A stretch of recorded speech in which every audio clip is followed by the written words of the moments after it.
2006 జనవరి 13 మధ్యాహ్నం 12:38 అర్జెంటీనా రాజధాని Buenos heirs. అక్కడ పోలీస్ కంట్రోల్ రూమ్కి ఒక కాల్ వస్తుంది. బ్యాంకోరియో బ్యాంక్ నుంచి వచ్చిన ఆ కాల్లో అవతలి వ్యక్తి చాలా భయపడుతూ మాట్లాడాడు.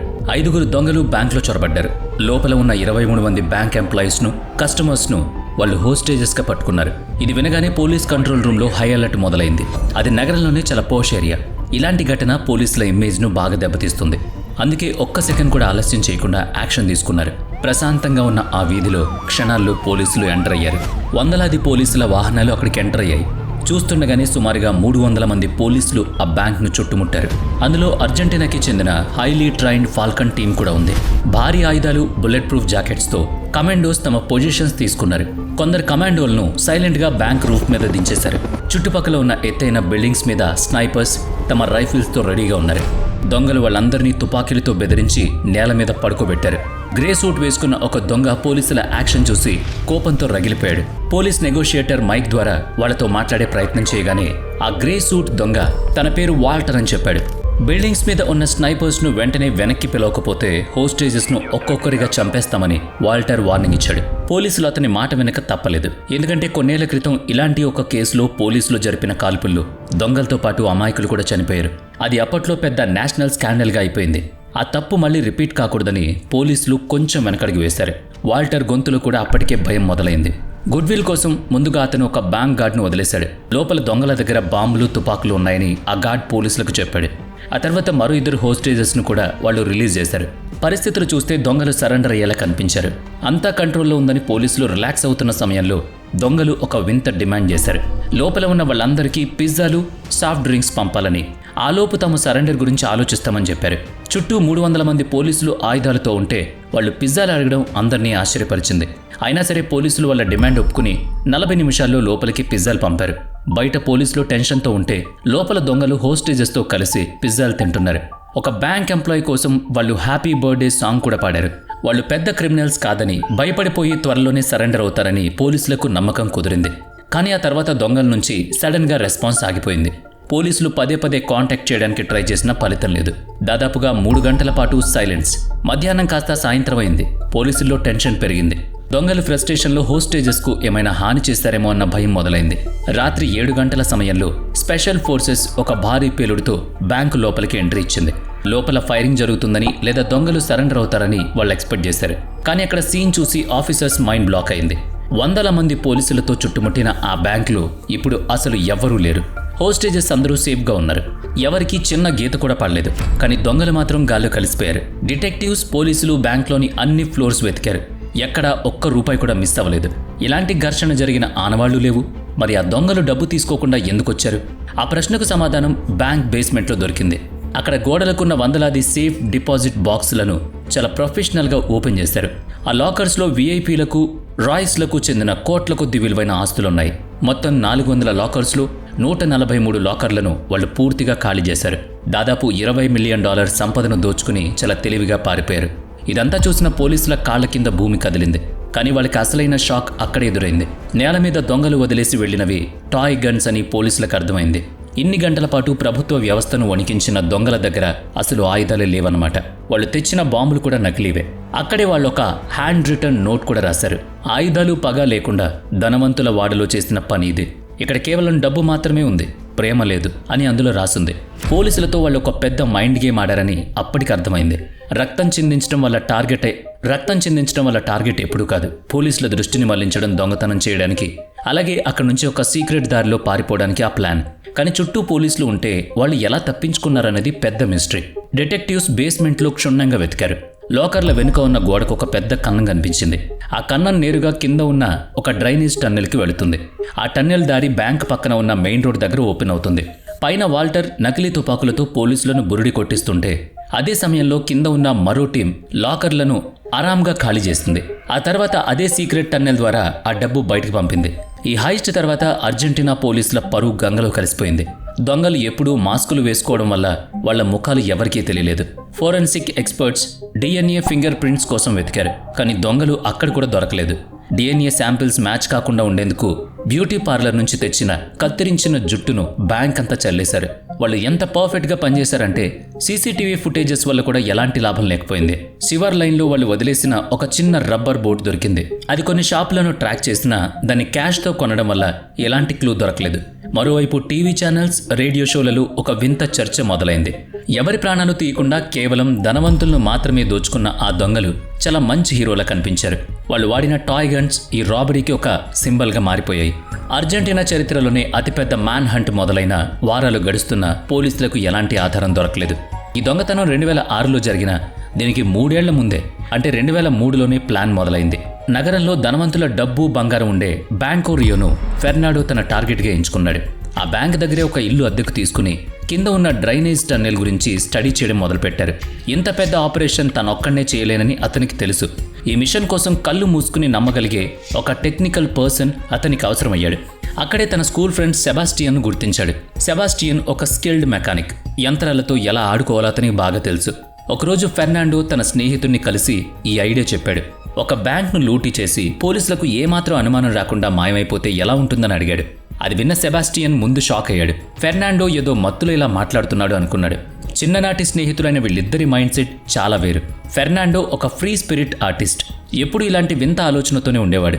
కానీ సెబాస్టియన్ ఒక ఫ్యామిలీ మ్యాన్, రూల్స్ ప్రకారం బతికే రకం. అయితే ఈ మిషన్కు సెబాస్టియన్ చాలా అవసరమని ఫెర్నాండోకి తెలుసు. అందుకే అతన్ని ఎమోషనల్గా, లాజికల్గా ఒప్పించడం మొదలుపెట్టాడు. ఆ సమయంలో ఫెర్నాండో ఒక పెయిన్ఫుల్ బ్రేకప్ నుంచి బయటపడుతున్నాడు. తన ఒంటరితనం నుంచి తప్పించుకోవడానికి తన గది కిటికీలకు నల్ల పెయింట్ వేసుకున్నాడు. పగలు రాత్రి తేడా లేకుండా బయట ప్రపంచానికి పూర్తిగా కట్ అయ్యాడు. అక్కడే గంజాయి పెంచుకుంటూ పాత బ్యాంక్ రాబరీలకు సంబంధించిన సినిమాలు, డాక్యుమెంటరీలు చూస్తూ గడిపాడు. పాత దొంగలు ఎక్కడ తప్పులు చేశారో గంటల కొద్దీ స్టడీ చేశారు. తన రాబరీ ఒక పర్ఫెక్ట్ హైస్ట్లా ఉండాలని అతని ప్లాన్. ఆ పరిస్థితుల్లో తనను చూస్తే స్నేహితుడు ఖచ్చితంగా సాయం చేస్తాడని అతను నమ్మాడు. సెబాస్టియన్ ఒప్పించడానికి ఫెర్నాండో దగ్గర మరో బలమైన కారణం ఉంది. ఆ సమయంలో అర్జెంటీనాలో కొరాలిటో అనే ఒక పెద్ద బ్యాంకింగ్ క్రైసిస్ నడుస్తోంది. ప్రజలు తమ అకౌంట్స్ నుంచి డబ్బులు తీసుకోకుండా ప్రభుత్వం ఆంక్షలు పెట్టింది. లక్షలాది మంది జీవితకాల సంపాదన బ్యాంకులో ఇరుక్కుపోయింది. బ్యాంకింగ్ సిస్టమ్ మీద ప్రజలకు నమ్మకం పోయింది. సెబాస్టియన్ ఫ్యామిలీ కూడా ఈ క్రైసిస్లో తమ డబ్బును కోల్పోయింది. బ్యాంకుల మీద అతనిలో చాలా కోపం ఉంది. ఫెర్నాండో ఆ కోపాన్ని వాడుకున్నాడు. ఈ రాబరీ కేవలం డబ్బు కోసం కాదని, సిస్టమ్ మీద పగ తీర్చుకోవడానికి అని నమ్మించాడు. ఎవరికి ఎలాంటి హాని జరగదని, కనీసం నిజమైన ఆయుధాలు కూడా ఉండవని చెప్పాడు. దీంతో సెబాస్టియన్ ఈ మిషన్లో చేరడానికి ఒప్పేసుకున్నాడు.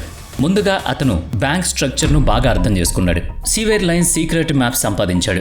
బ్యాంక్ వాల్ట్ నుంచి నేరుగా డ్రైనేజ్ సిస్టమ్ను కలిపేలా ఒక 15 మీటర్ల టన్నెల్ తవ్వాలని ప్లాన్ చేశాడు. ఆపరేషన్ను 2 భాగాలుగా విభజించారు. మొదటి టీం మెయిన్ గేట్ నుంచి లోపలికి వెళ్లి హోస్టేజెస్ను పట్టుకుంటుంది. పోలీసుల దృష్టి మొత్తం వారి మీదే ఉండేలా నెగోషియేషన్ మొదలు పెడుతుంది. అదే సమయంలో రెండో టీం టన్నెల్ ద్వారా బేస్మెంట్లోకి వెళ్లి అసలు దొంగతనం పూర్తి చేస్తుంది. పనవ్వగానే దొంగలంతా అదే సీక్రెట్ దారిలో బయటపడతారు. పోలీసులేమో దొంగలు ఇంకా లోపలే ఉన్నారని బయట వెయిట్ చేస్తారు. ఈ ప్లాన్ను పర్ఫెక్ట్ చేయడానికి ఫెర్నాండో నెలల తరబడి బ్యాంక్ చుట్టూ రెక్కీ చేశాడు. మేనేజర్స్ నుంచి గార్డ్స్ వరకు అందరి బిహేవియర్, సైకాలజీని స్టడీ చేశాడు. ఎవరికి అనుమానం రాకుండా టాయ్ గన్స్లో బరువులు పెట్టి వాటిని నిజమైన ఆయుధాల్లా మార్చాడు. కానీ ఎంత పెద్ద మిషన్ ఇద్దరితో సాధ్యం కాదు కదా. ప్రెషర్లో కూడా కూల్గా ఉండే కొంతమంది ప్రొఫెషనల్స్ కోసం వెతికాడు. పరిచయాల ద్వారా రూబెన్, ఆల్బర్టో డీలా టూర్రే, డాగ్ అనే ఇద్దరు కలిశారు. వీరికి ఇలాంటి దొంగతనాల్లో మంచి అనుభవం ఉంది. 80s, 90sలో ఫేమస్ అయిన సూపర్ బందా గ్యాంగ్లో వీళ్ళు మెంబర్స్. ఆ తర్వాత లూయిస్ మొరిమో, విటెట్ సెలానిస్ ఈ టీంలో చేరారు. ఇతను ఒక తెలివైన దొంగ మాత్రమే కాదు, మంచి యాక్టర్ కూడా. అతనే వాల్టర్గా మారి పోలీసులతో నెగోషియేట్ చేసే బాధ్యత తీసుకున్నాడు. వీళ్లతో పాటు డ్రైవర్ జూలియన్ కలిశాడు. సివల్ లైన్ దారి నేరుగా మెయిన్ రోడ్ మీద ఓపెన్ అవుతుంది. అక్కడి నుంచి మామూలుగా బయటకొస్తే పోలీసులకు దొరికిపోతారు. అందుకే వాళ్ళు తమ వ్యాన్ కింద ఒక పెద్ద రంధ్రం చేసుకున్నారు.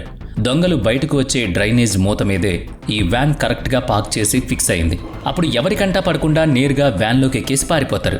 ప్లాన్ అంతా రెడీ అయింది. కానీ బ్యాంక్ను, డ్రైనేజీలను కలిపే ఆ 15 మీటర్ల టన్నెల్ తవ్వడమే ఈ మిషన్లో అత్యంత కష్టమైన పని. గొడ్డలతో చిన్న కన్నం చేయడానికి కూడా గంటల తరబడి సమయం పడుతుంది. అందుకే టన్నెల్ తవ్వడానికి 220 volts generator, electro pneumatic drill వాడారు.